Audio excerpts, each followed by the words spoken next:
Michel Palmer, bonjour. Vous êtes médecin thermaliste à Aix-les-Bains. Nous avons parlé beaucoup de prévention.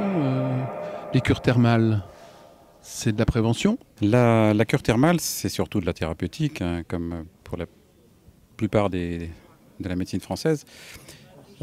Par contre, on a tendance à développer la prévention et on s'est aperçu qu'on pouvait faire beaucoup de choses en dépistage, prévention, voire éducation thérapeutique, malgré les faibles moyens dont on peut disposer dans ce domaine. La prescription d'une cure thermale est toujours un exercice pour le médecin de famille assez particulier. Comment voyez-vous les relations entre le patient que vous accueillez en cure, le médecin traitant? Comment ça se passe une cure pour un patient dans nos régions? Alors très souvent, c'est le patient lui-même qui va aller demander la cure thermale à son médecin traitant. Parfois, le médecin traitant connaît bien le thermalisme et place le thermalisme dans sa stratégie thérapeutique pour le patient. Mais la plupart du temps, c'est quand même le patient qui dit: docteur, est-ce que vous ne pensez pas qu'une cure me ferait du bien?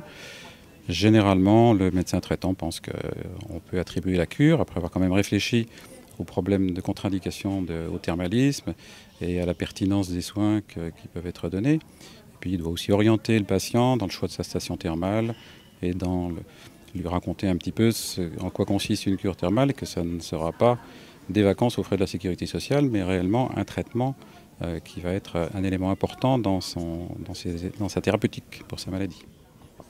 On dit qu'une cure thermale, c'est fatigant, mais qu'il faut en faire plusieurs. La cure thermale est fatigante et le premier conseil qu'on donne à nos curistes, c'est: faites la sieste et reposez-vous pendant 1 heure après les soins. C'est indispensable et la plupart de nos patients ressentent pendant une semaine une réaction de fatigue et ils sont en général contents de nous dire: bah oui, vous aviez raison, il faut me reposer. Au début, j'ai voulu aller me promener, mais j'ai compris qu'il fallait bien me reposer pour que ce soit efficace.